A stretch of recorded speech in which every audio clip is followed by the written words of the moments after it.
Good morning students, online classes में आपका स्वागत है। लास्ट क्लास में अपन ने बहुलकों का वर्गीकरण है वो कंप्लीट किया था। आज अपना टॉपिक है रबर। अपन ने बताया था रबर है वो एक प्रकार के क्या होते हैं, बहुलक होते हैं। अब यहाँ पे अपन रबर है वो दो टाइप के पढ़ेंगे, प्राकृतिक रबर और कृत्रिम रबर।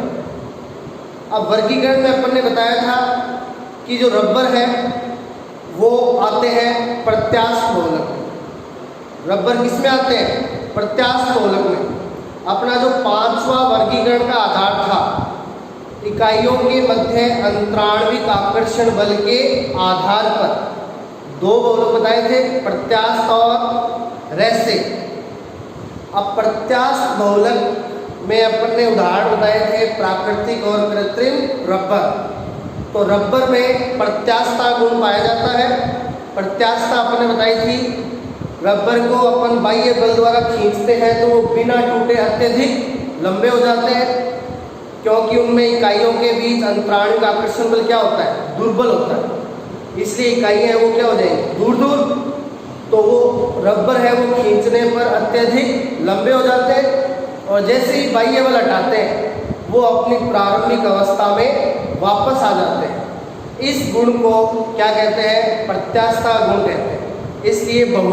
इसलिए रबर है वो कैसे बहुलक होते हैं, प्रत्यास्थ बहुलक होते हैं। तो देखिए आज अपन रबर में पहले पढ़ेंगे क्या, प्राकृतिक रबर। तो प्राकृतिक रबर यानी ऐसा रबर जो प्राप्त किया जाता है पेड़ पौधों से। तो देखिए प्राकृतिक रबर को पेड़ पौधों द्वारा किस प्रकार प्राप्त किया जाता है, उसकी जो विधि है वो अपन सबसे पहले पढ़ेंगे।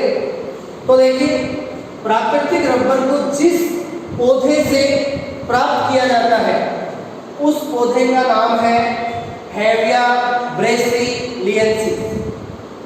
तो प्राकृतिक रबर को जिस पौधे से प्राप्त करेंगे उसका नाम हेविया ब्रेसिलियंसिस होता है। अब देखिए प्राकृतिक रबर को प्राप्त करने की विधि, किस प्रकार प्राकृतिक रबर को प्राप्त किया जाता है। तो देखिए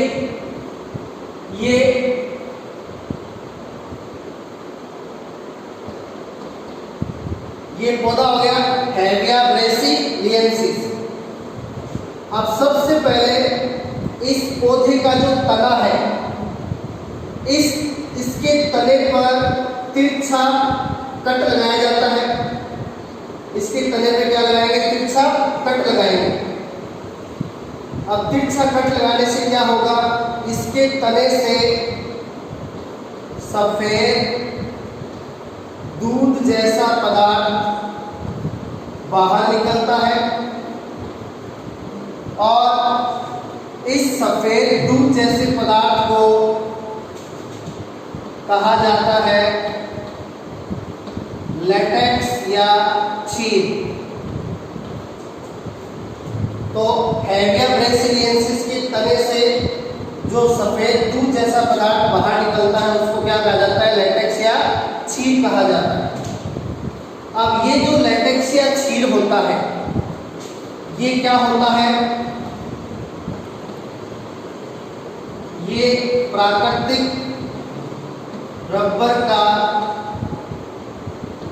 30 से 40% कोलॉइडी विलयन होता है। तो इसके तने से जो लेटेक्स या छील निकला है दूध जैसा पदार्थ, वो प्राकृतिक रबर का 30 से 40% कोलॉइडी विलयन होता है। यानी इसमें 30 से 40% क्या होता है, प्राकृतिक रबर होता है। अब देखिए अब इसमें मिलाया जाएगा जल। अब लेटेक्स या छील में क्या मिलाएंगे, जल मिलाएंगे H2O। तो ये जो विलयन है वो 10 से 20% तक क्या हो जाएगा, तनु हो जाएगा। तो यहाँ पे जल मिलाने से ये जो लेटेक्स का विलयन है ये 10 से 20% तक क्या हो जाएगा, तनु हो जाएगा। अब इस तनु विलयन में मिलाया जाएगा एसिटिक अम्ल। अब इस तनु विलयन में क्या मिलाएंगे? एसिटिक अम्ल मिलाएंगे, CH3COOH। और ये एसिटिक अम्ल है वो यहाँ पे कार्य करेगा स्कंदन कारक का। ये यहाँ पे किसका कार्य करेगा? स्कंदन कारक का।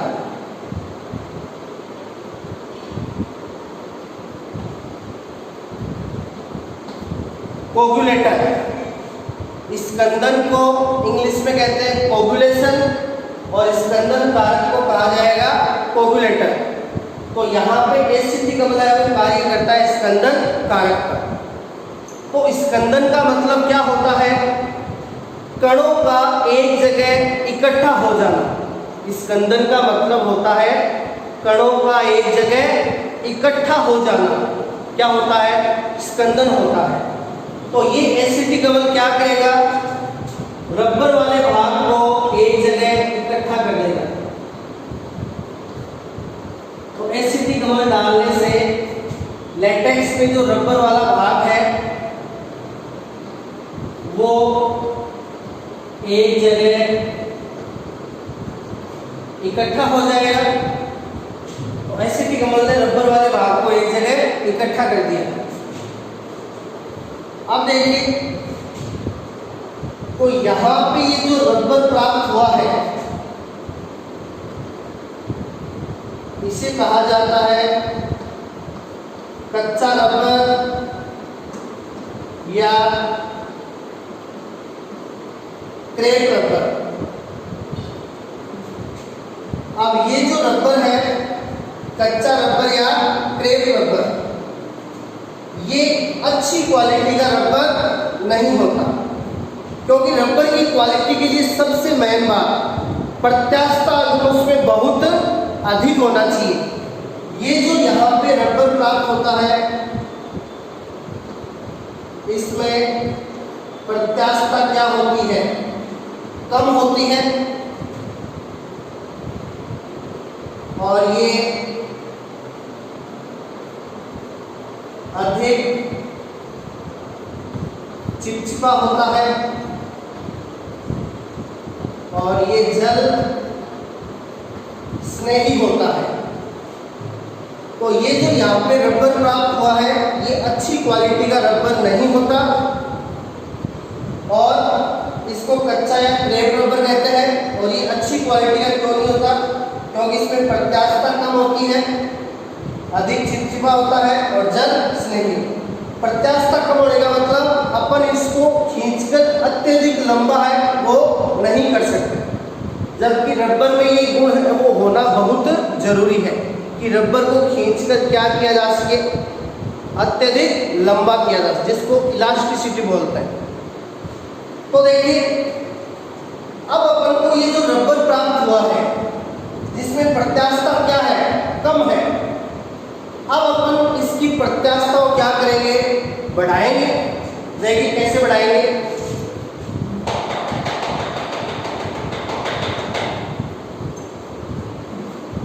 तो ये रबर प्राप्त करने का क्या है? मेथड है। इसके द्वारा हेविया ब्रेसिलियंसिस के द्वारा। तो ये प्राकृतिक रबर प्राप्त करने का मेथड है। अब यहाँ पे जो रबर प्राप्त हुआ है अब अपन इसकी क्या प्रत्यास्थता गुण है वो बढ़ाएंगे।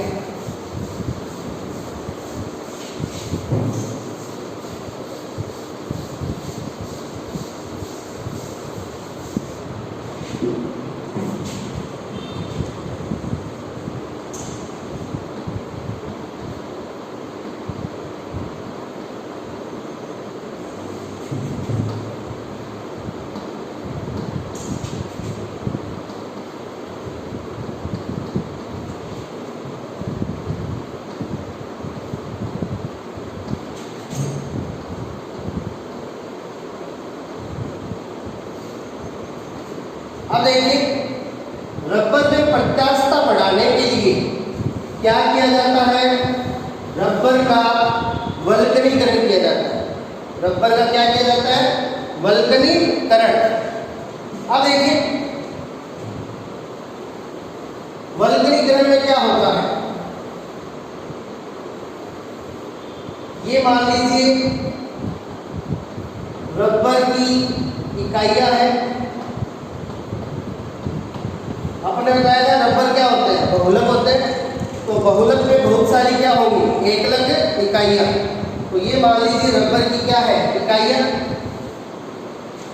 और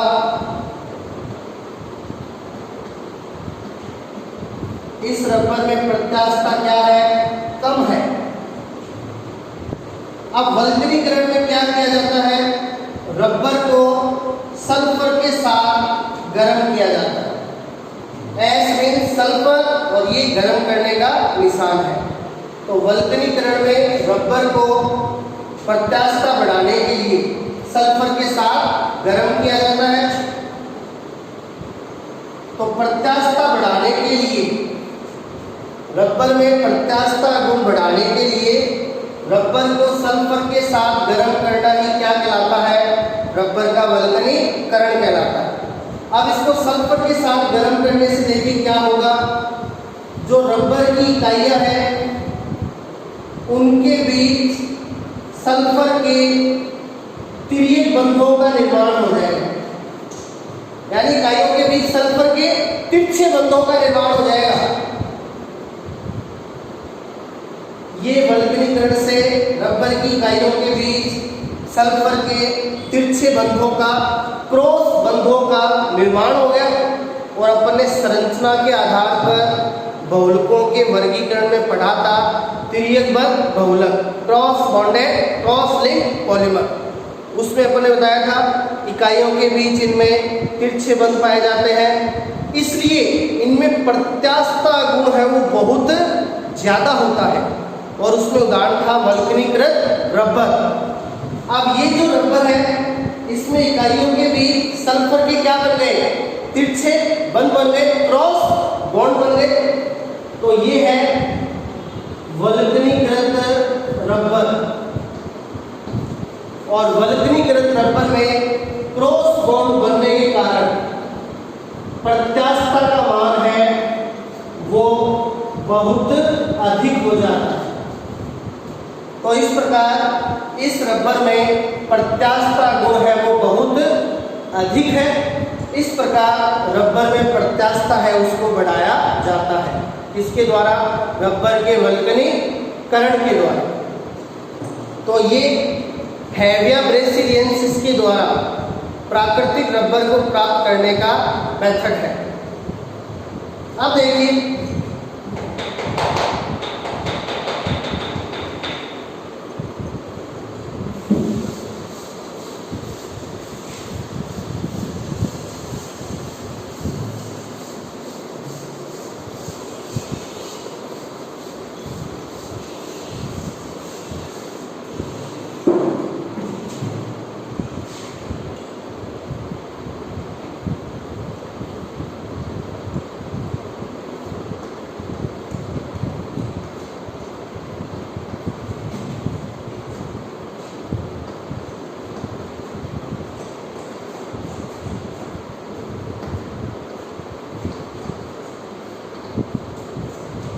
अब अपन करेंगे प्राकृतिक रबर का रासायनिक संगठन।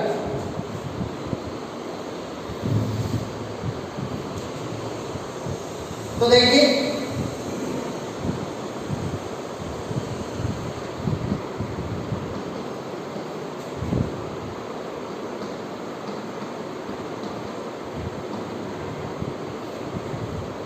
यहां पे अपन क्या करेंगे कि जो प्राकृतिक रबर है उसकी एकलक इकाई का क्या नाम होता है और प्राकृतिक रबर है उसके बनाने की समीकरण है वो किस प्रकार लिखी जाती है वो यहाँ पे अपन सीखेंगे। तो देखिए प्राकृतिक रबर है उसकी एकलक इकाई का नाम होता है आइसोप्रेन।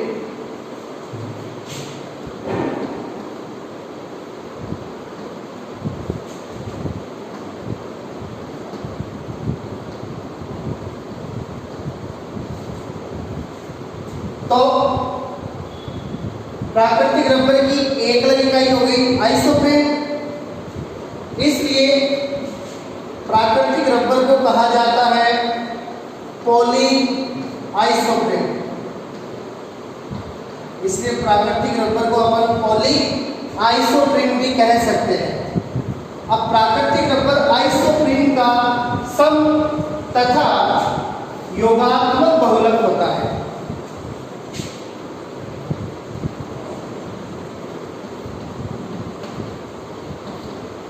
अब देखिए इसका क्या मतलब है। सम बहुलक क्या होते हैं?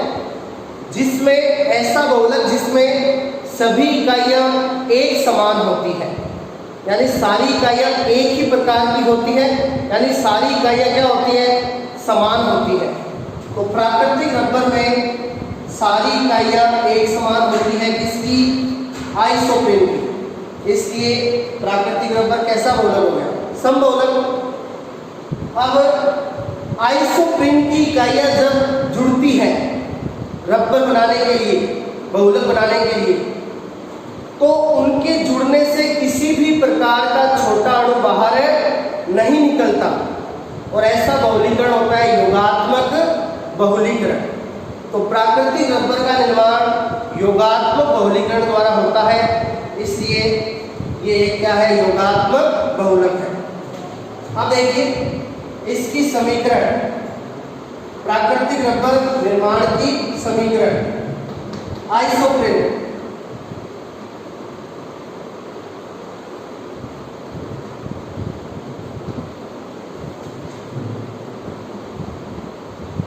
देखिए, इस यौगिक को ध्यान से देख लीजिए। अपन प्राकृतिक रबर पढ़ेंगे और फिर आगे पढ़ेंगे कई प्रकार के कृत्रिम रबर। लगभग सभी रबरों में जो इकाइयां होती है उनमें ये इकाई आपको अवश्य मिलेगी। या तो ये सेम टू सेम इसी रूप में मिलेगी, या फिर इसका कोई व्युत्पन्न मिलेगा। तो रबर कोई भी हो, उसमें एक इकाई इस यौगिक के रूप में जरूर मिलती है, या तो सेम टू सेम इसी रूप में, या फिर इसका कोई व्युत्पन्न। अब देखिए इस यौगिक का नाम क्या है? कार्बन कितने हैं? 4। तो 4 कार्बन के लिए ब्यूट। डबल बॉन्ड एक तो है फर्स्ट कार्बन पे और एक है थर्ड कार्बन पे, तो 1 3। 2 डबल बॉन्ड है इसलिए डाई, और डबल बॉन्ड का संकेत ईन। तो ये है ब्यूट 1 3 डाई। तो ये इकाई है वो रबर में अवश्य मिलती है, या तो इसी रूप में या इसका कोई व्युत्पन्न। अब देखिए प्राकृतिक रबर किसका बहुलक है? आइसोप्रीन का। तो आइसोप्रीन भी इस यौगिक का क्या होती है? व्युत्पन्न होती है। कैसे? देखिए ये जो यौगिक है इसके हाइड्रोजन की जगह आप लगा दीजिए CH3।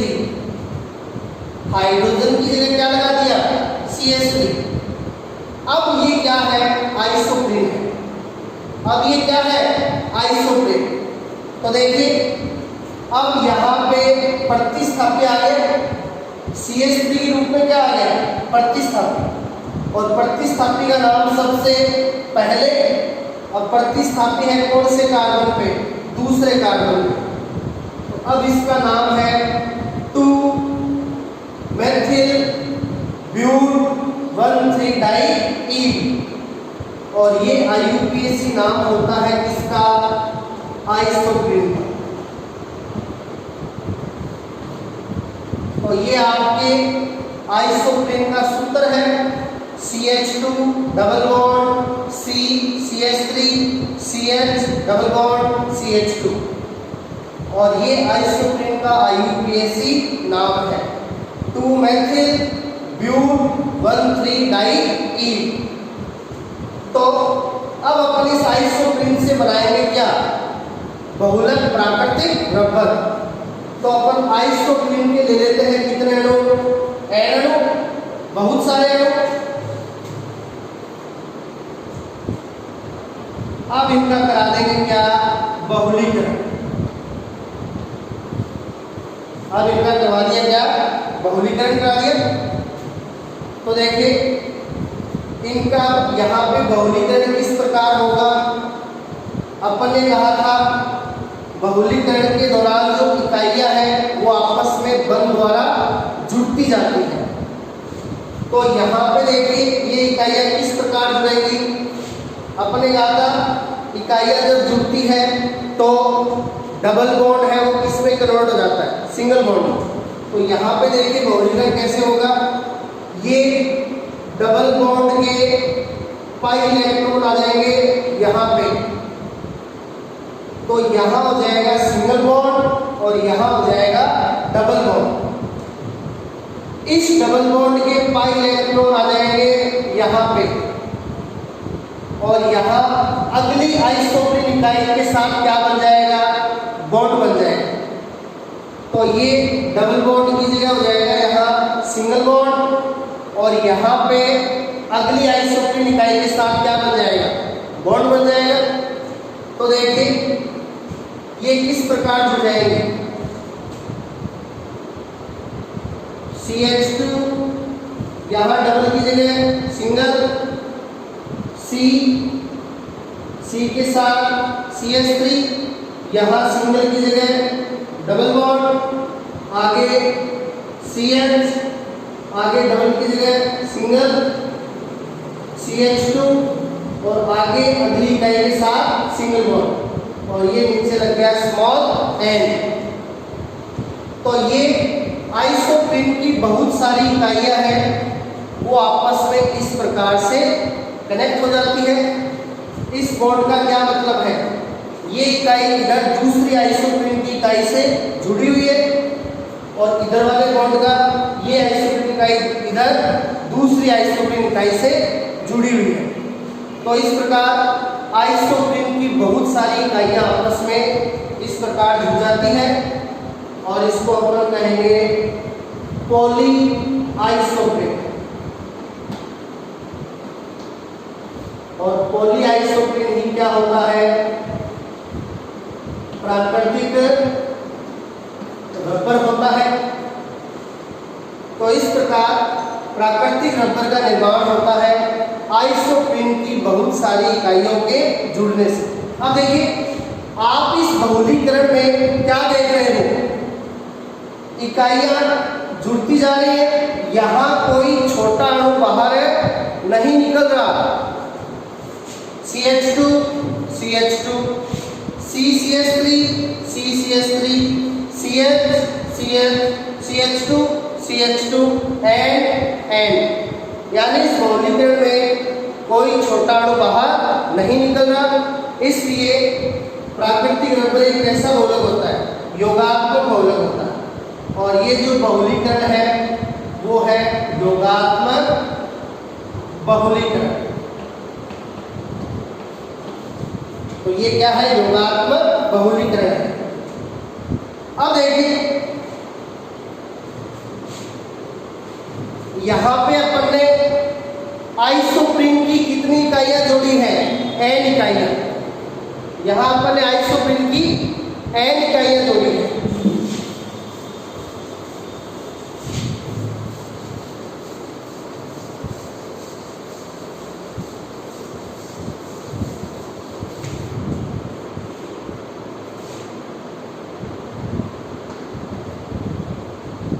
अभी जो अपन ने सूत्र बनाया था वो था पॉली आइसोप्रीन का। अब अपन देखेंगे डाई आइसोप्रीन की संरचना। तो डाई आइसोप्रीन में आइसोप्रीन की कितनी इकाइयां जुड़ेंगी, 2 इकाइयां।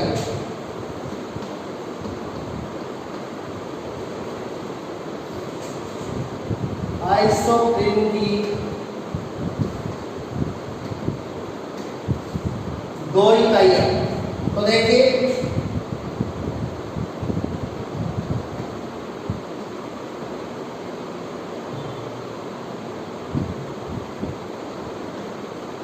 ये आइसोप्रीन का एक अणु,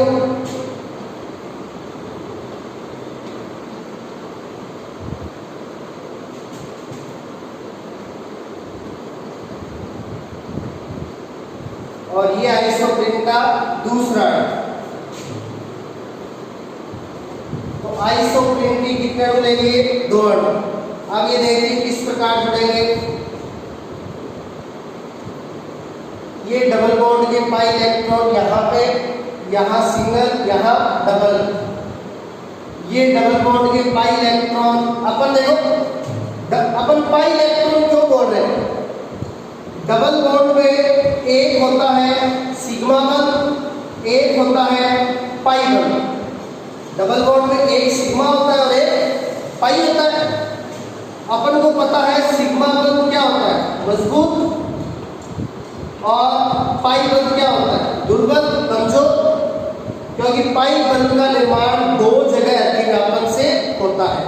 आधा पाई बंध ऊपर बनता है, आधा पाई बंध नीचे बनता है। इसलिए पाई बंध है वो क्या होता है? कमजोर होता है। इसलिए यहाँ पे टूटेगा कौन सा आसानी से? पाई। इसलिए अपन कह रहे हैं कि यहाँ पे कौन से इलेक्ट्रॉनों का स्थानांतरण होगा? Pi electron. तो इस डबल बॉन्ड के पाई इलेक्ट्रॉन यहाँ पे आ जाएंगे, यहाँ पे सिंगल, और यहाँ पे दोनों इकाइयों के बीच बन जाएगा सिंगल बॉन्ड। तो ये दोनों इकाइयाँ आपस में जुड़ जाएंगी। ये डबल बॉन्ड के पाई इलेक्ट्रॉन यहाँ पे, ये सिंगल, ये डबल, और ये डबल बॉन्ड के पाई इलेक्ट्रॉन आगे ये सिंगल और आगे भी सिंगल। तो देखिए डाई आइसोप्रीन। अब जो संरचना बनेगी वो किसकी बनेगी? Di isoprene.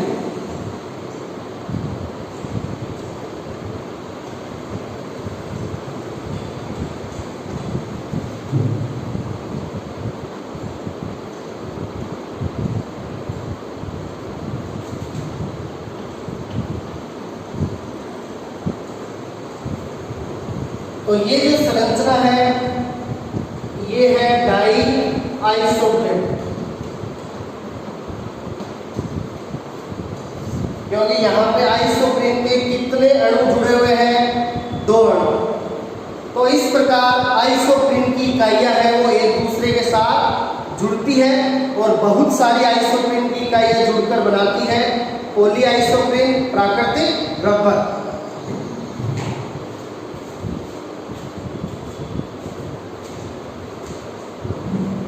तो देखिए पहले अपन ने आइसोप्रीन की बहुत सारी इकाइयों को कलेक्ट किया और बनाया पॉली आइसोप्रीन, जो होता है प्राकृतिक रबर। और यहाँ पे अपन ने बनाया डाई आइसोप्रीन, और यहाँ पे अपन ने देखा आइसोप्रीन की इकाइयाँ आपस में किस प्रकार जुड़ती हैं। तो आज की क्लास में इतना ही। कल वाली क्लास में अपन प्राकृतिक रबर है इसका बचा हुआ पोर्शन है उसको कंप्लीट करेंगे, और फिर अपन स्टार्ट करेंगे कृत्रिम रबर। Thank you.